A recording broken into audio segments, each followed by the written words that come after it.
তো ফাইনালি ভাত বসিয়ে দিয়েছি। আজকে রান্না করব দেশি মুরগির মাংসের ঝোল।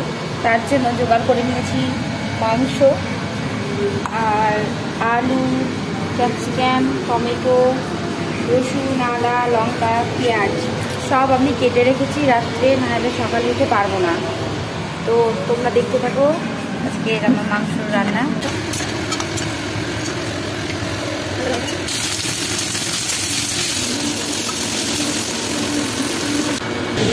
তো আর একটু জিরে আদা বেটে নিব, আদা বেটে নিব, জিরে আছে এখানে, জিরে, আদা আর টমেটো আর কাঁচা লঙ্কা একটু বেটে রেখে দিব, কারণ ছোটো বাচ্চা সব সময় হয় না, মিশি লেগে যায়।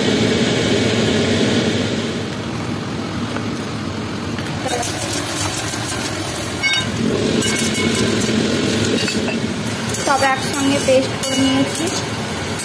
মাংসের পেঁয়াজ ভাজাটাও হয়ে এসেছে প্রায়।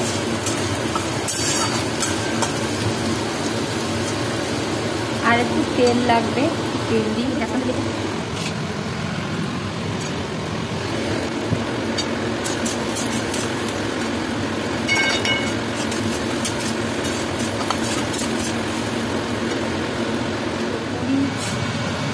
তারপর লবঙ্গ, এলাচ, কাঠ,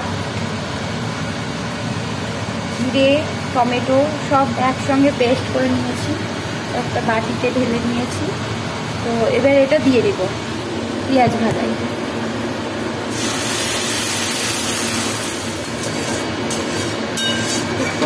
জলটা মরুক, তবে তোমাকে দেখাচ্ছি মশলাগুলো দিয়ে।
মশলাটাকে ভালো করে মাংসের মধ্যে নাড়িয়ে নেব।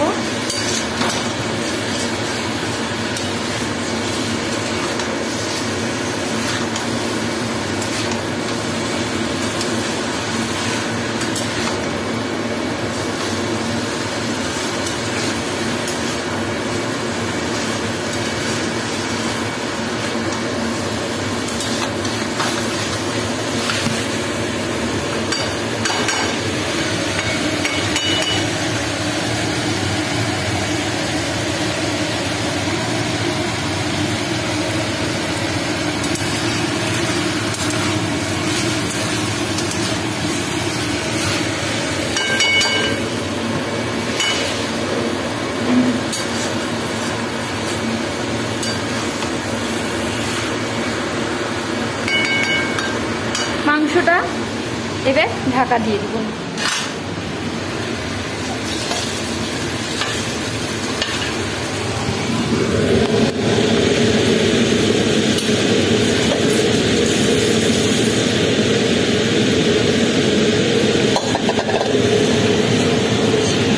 একটু সামান্য জল দিব, লেগে যাবে।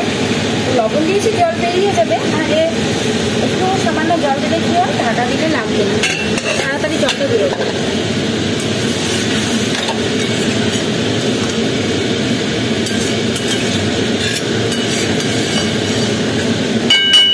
তো মাংসটা ঢাকা দিয়ে দিলাম, সেদ্ধ হোক আস্তে আস্তে, গ্যাসটা কমিয়ে দেবো। আস্তে আস্তে সেদ্ধ হোক। আমার ভাতটা ফুটে এসেছে, এই যে একটু একটু ফুটছে সামান্য। তো আমার এখনো প্রচুর কাজ পড়ে আছে সকালবেলায়। চারিদিকে বিছানাপত্র ছড়িয়ে ছিটিয়ে আছে। আগে রান্না না করলে তোমাদের দাদাভাই খেয়ে কাজে যেতে পারবে না। তো যতটুকু পারবো ততটুকু তুলে ধরার চেষ্টা করব, কারণ ছোট বাচ্চা আছে। তো তোমরা দেখতে থাকো, কিছুক্ষণ পর মাংসটা খুলবো, তোমরা দেখতে থাকো। তো কিছুক্ষণ পর এসে দেখি মাংসটা কতদূর হলো, জল বেরিয়েছে নাকি, জল বেরিয়ে গেছে। তো এবার নেড়ে দিই।